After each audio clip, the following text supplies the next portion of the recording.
The spiritual and material world oppose each other. BD number 3593. November 3, 1945.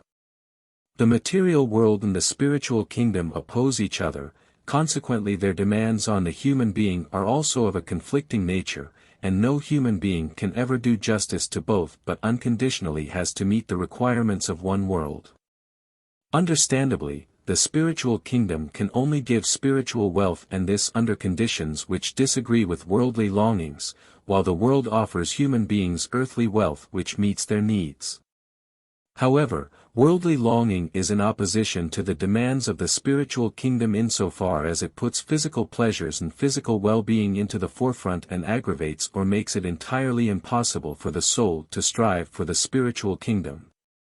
Because the soul has to fulfill the demands of the spiritual kingdom and persuade the body to share the same desire which, however, necessitates the surrender of earthly longings.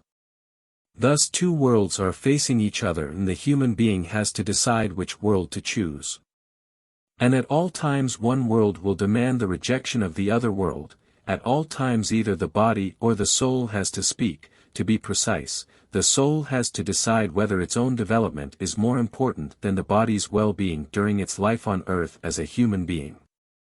The spiritual kingdom bestows the most delightful gifts upon the soul, and although as human being it cannot understand their true value, they are nevertheless eternal and denote a wealth which the soul will be able to use in the spiritual kingdom for its own happiness. The world also offers treasures for the body, but these are short-lived and cannot be taken across into the spiritual kingdom. They will disintegrate like the body disintegrates when the soul moves from the physical world into the spiritual kingdom. And since the soul on earth can only receive from one kingdom, it will be poor in the spiritual kingdom if it has only paid homage to the world. Voluntary surrender of earthly goods inevitably results in the possession of spiritual wealth because the soul only abandons the former due to love, or the desire for earthly goods will be predominant. And where love has awakened, the soul will unconsciously strive towards the spiritual kingdom and disregards earthly wealth. And thus the human soul has to decide during its life on earth whether to make the earthly world or the spiritual kingdom the goal of its aspiration. And its fate in the spiritual kingdom, to where it will proceed after its time of earthly trial has come to an end, will depend on this decision. Prosperity or poverty, bliss or a pitiful state.